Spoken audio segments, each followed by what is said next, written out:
오늘 하나님께서 우리에게 주시는 말씀은 데살로니가후서 3장 6절에서 18절입니다. 데살로니가후서 3장 6절에서 18절까지 찾으셔서 함께 교독하겠습니다. 제가 먼저 6절 봉독합니다. 형제들아, 우리 주 예수 그리스도의 이름으로 너희를 명하노니 게으르게 행하고 우리에게서 받은 전통대로 행하지 아니하는 모든 형제에게서 떠나라. 어떻게 우리를 본받아야 할지를 너희가 스스로 아나니 우리가 너희 가운데서 무질서하게 행하지 아니하며 누구에게서든지 음식을 값없이 먹지 않고 오직 수고하고 애써 주야로 일함은 너희 아무에게도 폐를 끼치지 아니하려 함이니 우리에게 권리가 없는 것이 아니요 오직 스스로 너희에게 본을 보여 우리를 본받게 하려 함이니라.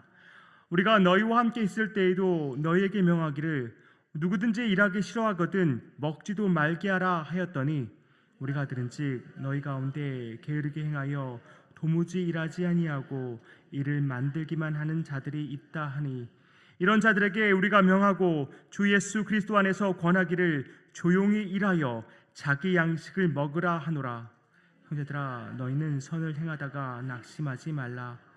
누가 이 편지에 한 우리 말을 순종하지 아니하거든 그 사람을 지목하여 사귀지 말고 그로 하여금 부끄럽게 하라. 그러나 원수와 같이 생각하지 말고 나누자 같이 공멸하라. 평강의 주께서 친히 때마다 일마다 너에게 평강을 주시고 주께서 너희 모든 사람과 함께 하시기를 원하노라. 다 바울은 친필로 문안하노니 이는 편지마다 표시로서 이렇게 쓰노라. 같이 읽습니다. 우리 주 예수 그리스도의 은혜가 너희 무리에게 있을지어다. 아멘. 오늘 바울이 오늘 데살로니가 후서를 마무리하면서 특별히 데살로니가 교인들 중에 게으름에 빠져 있는 사람들을 지적하고 있습니다. 바울이 왜 다른 문제보다 이 게으름의 문제를 이렇게 지적하면서 강조하고 있는지 한번 살펴보기 원합니다. 이 학자들마다 왜 이 일부 데살로니가 사람들이 게으름에 빠졌는가에 대해서 좀 다르게 해석을 하는데요. 어떤 사람들은 그 게으름에 빠진 사람들 원래 기질이 원래 좀 게으른 사람들이고 일하기 싫어하는 사람들이어서 그냥 남에게 빌붙어 사는 것을 그냥 좋아하는 사람들이었다라고 해석하기도 하고, 어떤 학자들은 그 당시 헬라 문화가 노동에 대해서는 좀 경시하는 풍조가 있었기 때문에 그들이 그것을 받아들인 것이다라고 생각하기도 합니다. 그런데 가장 많은 대부분의 학자들은 그것이 아니라 그들이 예수님의 재림이 아주 임박했다는 그런 얘기를 그들이 믿고서 일하지 않아도 되겠구나, 더 이상 일하지 않아도 되겠구나 하고서 일하는 것을 포기한 것으로 생각합니다. 마치 이런 거 비슷한 것 같습니다. 요새 가끔도 일어나는 일이지만 어떤 잘못된 그런 종말론, 재림 신앙을 퍼뜨리는 이단들 있지 않습니까? 이제 그 이단들에 빠지면 생업을 다 포기하고 다 모여가지고 때로는 하늘만 바라보고 있는 그런 이단에 빠진 사람들을 우리가 가끔 보기도 합니다. 그러니까 예수님이 몇 날 몇 시에 재림한다는 그런 이야기를 그냥 믿고, 그런 거짓말을 믿고 그렇게 다 모여서 그냥 자기의 생업을 다 포기한 채 그런 일들을 살아가는 그런 사람들을 가끔씩 보게 됩니다. 아마도 이런 데살로니가 성도들 중에도 이런 비슷한 현상이 일어났던 것 같습니다. 예수님이 곧 재림하시니까 굳이 땀 흘리면서 일할 필요가 없다는 것입니다. 그렇게 일을 안 하다 보니까 당연히 일 안 하면 먹을 게 없겠죠. 돈을 못 버니까. 그러니까 다른 교인들에게 폐를 끼치면서 그들에게 빌붙어서 기식하게 되는 일이 벌어지게 된 것입니다.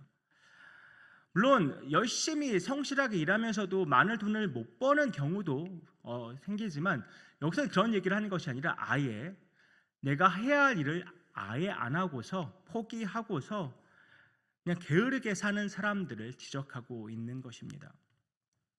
이런 맥락을 이해하면서 오늘 본문 6절에서 9절을 다시 한번 보도록 하겠습니다.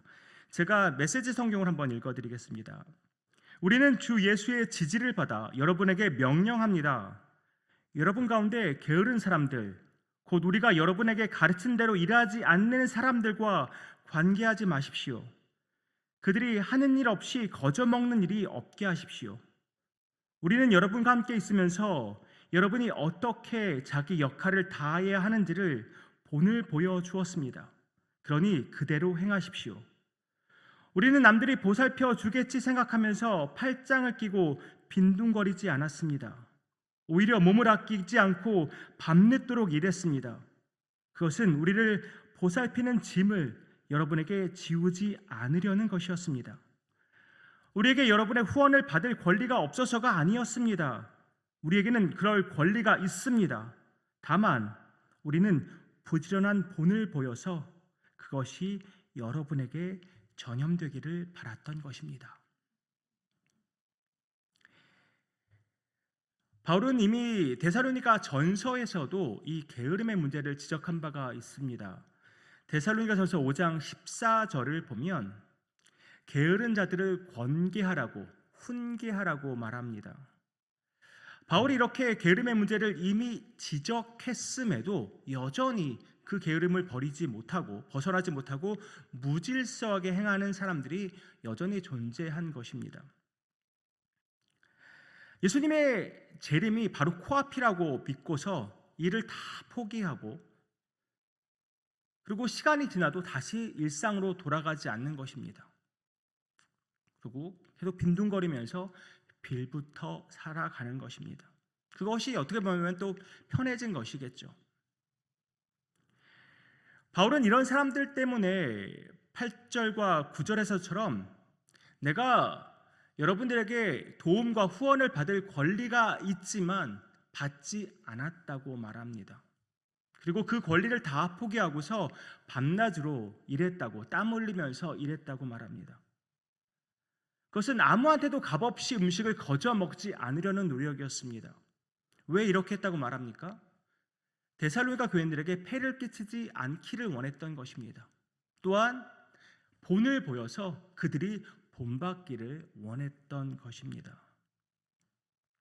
바울이 이 교인들에게 후원을 받으면, 도움을 받으면 정말 예수님이 언제 오신다던데 진짜구나 라고 사람들이 오해할 수도 있겠다는 생각 때문에 바울은 자기의 모든 권리를 내려놓았습니다.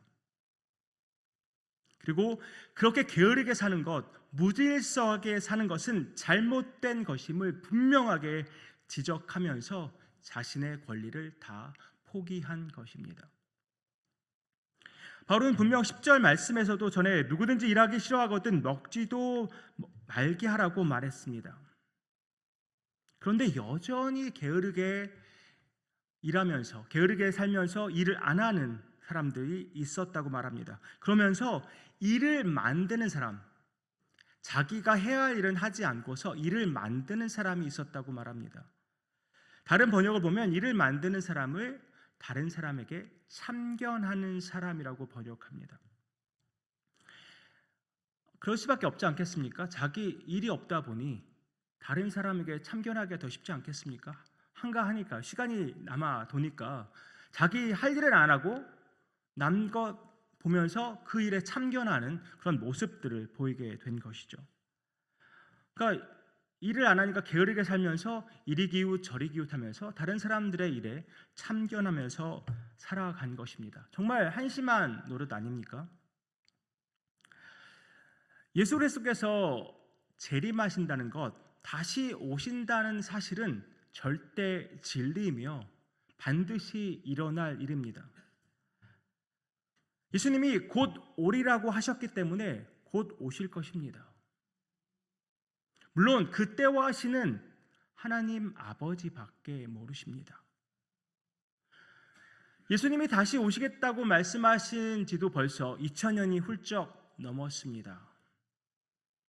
하나님의 타임프레임 우리가 도저히 이해할 수 없습니다. 그러나 우리가 그저 우리가 할 수 있고 우리가 해야만 하는 일은 예수님이 다시 오심을 우리가 믿고 기대하고 기다리는 것입니다. 일부 데살로니가 교인들에게는 잘못된 재림신앙이 재림신앙이 만든 게으름이 그들에게는 큰 문제였습니다. 그러나 우리 여기 계신 분들을 보면 제가 모르긴 몰라도 잘못된 재림신앙, 종말론에 빠져 있는 그런 분들은 없는 것 같습니다. 그럼 우리에게는 아무런 문제가 없는 것일까요? 일 안 하면서 놀고 먹는 사람이 없으니, 게으르게 사는 사람이 없으니 오늘 본문은 나랑은 전혀 상관이 없는 본문일까요? 일부 데살로니가 교인들이 일을 안 하는 그 게으름에 빠져 있었다면, 우리 중에 혹시 우리의 일에 너무나 우리 일상에 너무나 몰두한 나머지 영적인 게으름에 빠져 있지는 않은지 한번 돌아보기 원합니다. 데살로니가 교인들은 예수님이 재림한 것이 너무 임박해서 일할 필요가 없다고 해서 일을 포기하고 게으른 삶을 살았습니다. 그런데 우리는 혹시 예수님이 다시 오신다는 그 일이 너무나 먼 일 같게 느껴져서 기대감도 없이 그저 내 일상에만 매몰되어서 살고 있지는 않습니까? 예수님이 다시 오신다는 그 얘기, 우리가 알고 믿고는 있지만 피부로 와닿지 않기 때문에 그냥 매일의 일상에서 그 일상에 매몰되어 살아가고 있지는 않습니까?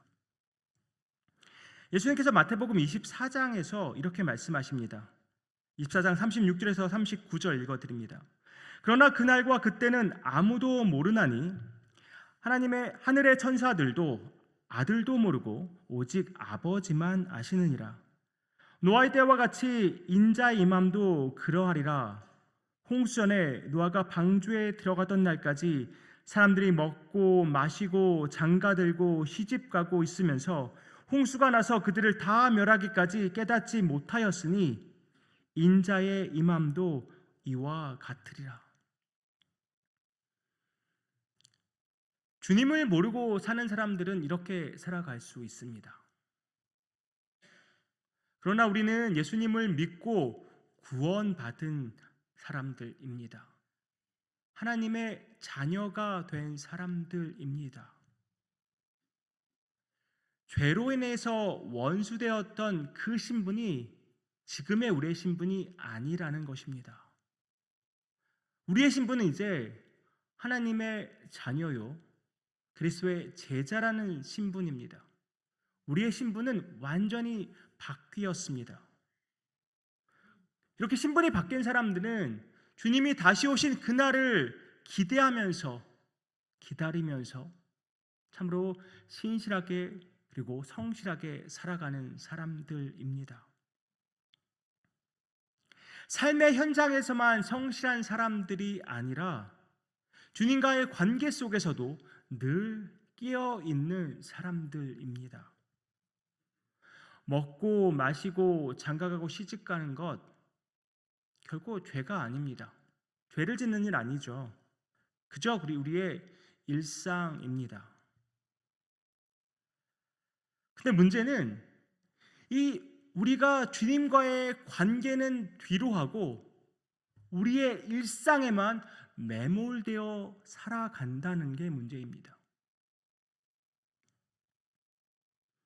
물론 우리는 어느 누구보다도 생업의 현장에서 성실하게 일해야 합니다.